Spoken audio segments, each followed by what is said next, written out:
भगवान सूर्य के 6 पुत्र कौन कौन हैं और भगवान सूर्य को जल चढ़ाने से क्या होता है?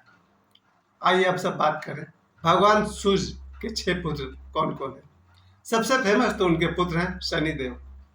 इन शनिदेव के अलावा जो उनके और भी 5 पुत्र हैं वो भी खूब खूब फेमस हैं और प्रतिष्ठित हैं।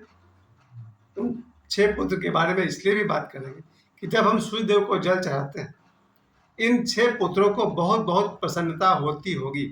जरा सोचिए, अगर हम किसी के पिता का सम्मान करेंगे तो पुत्रों को खुशी होगी या नहीं होगी?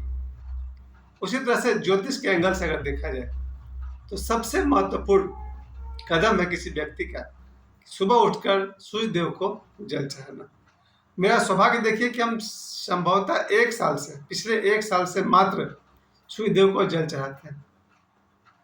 ये भी ख्याल कैसा है, जब एक समय चल रहा था पितृदोष वाला, उसमें मुझे पता चला कि सुबह में स्नान के बाद जल चढ़ाना चाहिए सूर्य देव को और पितरों को जल चढ़ाना चाहिए।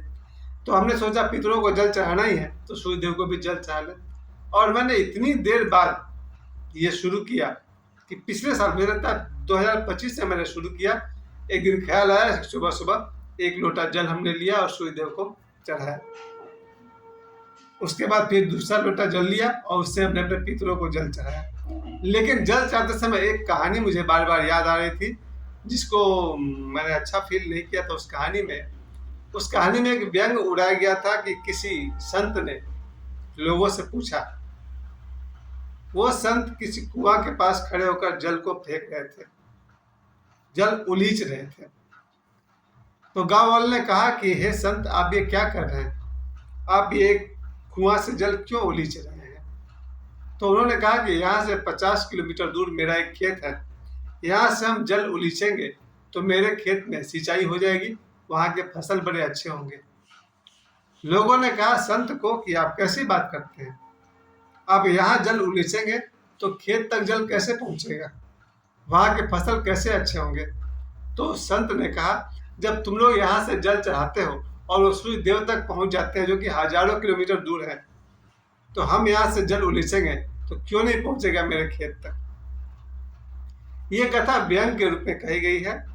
इसमें यह कहा जा रहा कि सूर्य देव को जल चढ़ाना कोई वो समझदारी की बात नहीं है, यह अंधविश्वास की बात है कि यहाँ से हम सूर्य को जल चढ़ाएंगे तो सूर्य तक कैसे पहुँचेगा। जिन संत को लेकर ये कथा कही जाती है उस कथा को आप लोग दोबारा सुन लीजिएगा मेरे मोबाइल पर ही, कि कोई संत एक कुएं से जल उलीच रहे थे। लोगों ने कहा क्यों उलीच रहे हो? उन्होंने कहा 50 किलोमीटर दूर जो मेरा खेत है वहाँ का फसल पटाने के लिए। तो लोगों ने कहा यहाँ से आप जल उलीचेंगे तो क्या आपका फसल वहाँ पर सिंचाई हो जाएगा? संत ने कहा जब तुम यहाँ से जल चाहते हो और सूर्य देव तक पहुँच जा रहा तो मेरा जल नहीं पहुँचेगा। ये व्यंग जो कही गई थी मुझे कभी उचित नहीं लगा, लेकिन जब जब मैंने सूर्य देव को जल चढ़ाता हूँ ये कथा मुझे याद आती है कि जो भी समझदार लोग हैं, वैज्ञानिक बुद्धि के लोग हैं, उनका कहना है कि सूर्य पर जल चढ़ाना बेकार है। एक तो सूर्य इतने दूर, ऊपर से आप यहाँ से जल चढ़ाएंगे तो उसे उनको क्या मिल जाएगा? जरा सोचिए, सूर्य देव से ये पूरा सृष्टि है। सूर्य है तो जल है, क्योंकि भाई ना समुद्र से जल का भाप बनना फिर वापस वर्षा होना। तो सूर्य है तो जल है, सूर्य है तो पेड़ पौधे हैं और ऑक्सीजन है। अगर सूर्य देव को ही कुछ हो जाए तो पेड़ पौधे ठीक से होंगे नहीं, पेड़ पौधे नहीं होंगे तो ऑक्सीजन कहाँ से आएगा? तो सूर्य देव है तो जल है, सूर्य देव है तो पवन है, हवा है, और भी जितने भी आप एलिमेंट देखते हैं जो आदमी के लिए जरूरी है सूर्य देव के कारण है। यहाँ तक कि हमारा शरीर, अगर सूर्य देव का टेम्परेचर थोड़ा ज़्यादा हो जाए तो आदमी साफ, थोड़ा कम हो जाए तो आदमी साफ। एक संतुलित टेम्परेचर मिलने के कारण ही आदमी जीवित है। जरूरत से ज़्यादा टेम्परेचर अगर पड़ने लगे तो आदमी खत्म हो जाएगा, जरूरत से कम पड़ेगा तो ठंड के मारे खत्म हो जाएगा। तो कहीं ना कहीं हमारा जो जीवन है सूर्य देव पर निर्भर है। कहीं ना कहीं हमारा क्यों, हर छोटे बड़े जीव जंतु का, फसल का, नदी का, पहाड़ का, जानवर का, सभी का जीवन सूर्य देव से जुड़ा हुआ है। और जब हम सूर्य देव को जल चढ़ाते हैं, कम से कम उतनी देर के लिए 5 सेकंड 10 सेकंड के लिए आप सूर्य देव की तरफ कंसंट्रेट होते हैं, उनकी तरफ आपका ध्यान जाता है। ये जो आप 10 सेकंड के लिए सूर्यदेव की तरफ आपका अटेंशन है, आप जल चढ़ा रहे हैं, आपका जो अटेंशन है सूर्यदेव की तरफ, और याद रखिए जिधर आप ध्यान दीजिएगा आपका मनोवृत्ति वैसा हो जाएगा। अगर कोई व्यक्ति रात दिन गलत चीज पर ध्यान करते रहे तो उसके मन में गलत फ्रिक्वेंसी बन सकता है। तो जब हम 10 सेकंड के लिए सूर्यदेव पर ध्यान करेंगे, उस 10 सेकंड के लिए हमारे भीतर कुछ केमिकल चेंजेस होता है। उसके बाद सूर्य पर जल चढ़ाते समय हम कहते हैं ओम सूर्याय नमः, ओम सूर्याय नमः, ओम सूर्याय नमः, ओम सूर्य।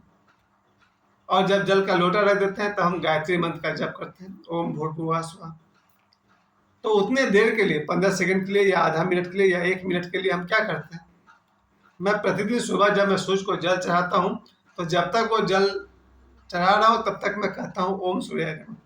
और जब जल मैंने पूरा चढ़ा लिया, लोटा को सामने रख दिए, अब मैं कहता हूँ ओम भूर्भुवः स्वः।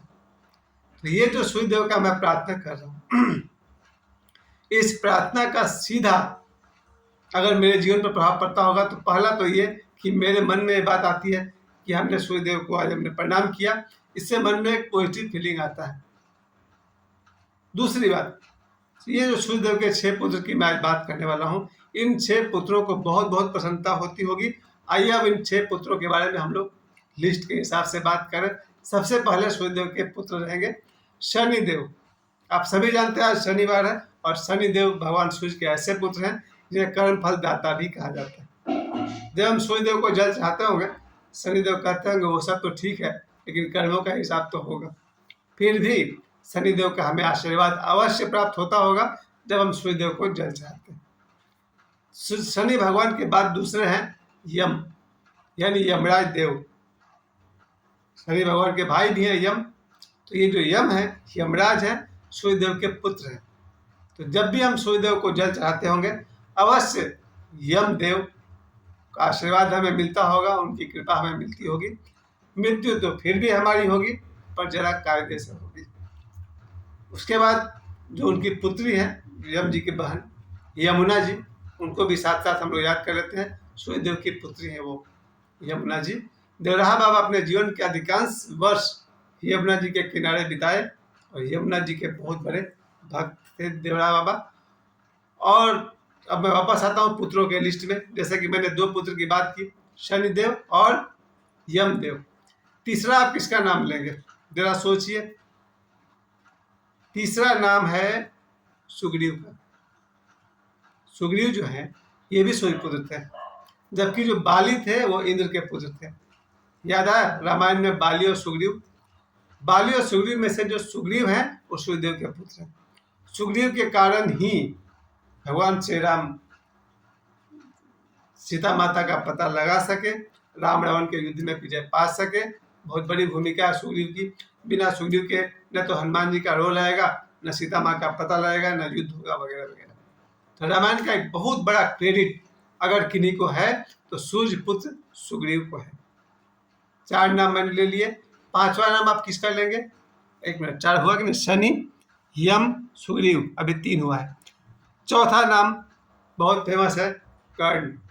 कर्ण भी सूर्यदेव के पुत्र थे, आप सभी को पता होगा। महाभारत में कोई अगर महत्वपूर्ण भूमिका निभा रहे हैं तो कर्ण की थोड़ी बहुत बुराई तो जरूर हुई है, लेकिन कर्ण 2 जगह गलती कर गए हैं मेरी अपनी दृष्टि में। एक जगह जब उन्होंने माता द्रौपदी को गाली दिया है, आपको याद होगा महाभारत में कर्ण ने माता द्रौपदी को सबके सामने कुछ कहा था। वो शब्द आपको याद होगा, मैं नहीं कह सकता हूँ शब्द, क्योंकि इस वीडियो को अधिकता मेरे बहुत सारी बहन बेटी भी देखती है। तो कर्ण ने जो गाली दिया था द्रौपदी को वो मुझे अनुचित लगा था। और दूसरा मिस्टेक जो मुझे पसंद नहीं था कि जब भरी सभा में दुर्योधन द्रौपदी के लिए अपशब्द कह रहा था तब कर्ण को इस बात का विरोध करना चाहिए था। कर्ण जैसे बड़े योद्धा सूर्यपुत्र गलत का विरोध न कर, धृतराष्ट्र विरोध न कर सके, इसका तो अफसोस मुझे जीवन भर रहेगा। धृतराष्ट्र पिता थे, वो उठते बेटा को 2 झापड़ लगाते और कहते कि क्या बकवास कर रहे हो, हमारे घर की बहू है। पर धृतराष्ट्र ने ऐसा कुछ नहीं कहा। धृतराष्ट्र ने विरोध नहीं किया दुर्योधन के और दुशासन के फैसले का। माता द्रौपदी को जो आदेश दिया गया है उसे बाल पकड़े घसीटते हुए लाओ वगैरह वगैरह, आप सभी को पता होगा। वहाँ धृतराष्ट्र ने विरोध नहीं किया, यह बात भगवान कृष्ण को बहुत ही खल गई थी। वहाँ भीष्म पितामह ने विरोध नहीं किया, इसका मुझे अभी तक अफसोस है कि भगवान परशुराम के शिष्य कैसे इतनी बड़े बात को सह गए। वो बस एक ही बात कहते थे कि मैं हस्तिनापुर का नमक खाता हूँ, उसके खिलाफ नहीं बोल सकता। कर्ण द्रौपदी को गाली भी दिए और इस अपमान को होता हुआ देखते रहे। फिर भी कर्ण सूर्यपुत्र थे। आज हम लोग दूसरे घर से बात कर रहे हैं। और 4 नाम हो गए सर, शनिदेव, यमदेव, सुग्रीव और कर्ण। 2 और हैं भगवान सूर्य के पुत्र, कौन है उस पर हम लोग अगले वीडियो में बात करेंगे। वो है भगवान सूर्य के 2 पुत्र अश्विनी कुमार, ये जुड़वा भाई हैं।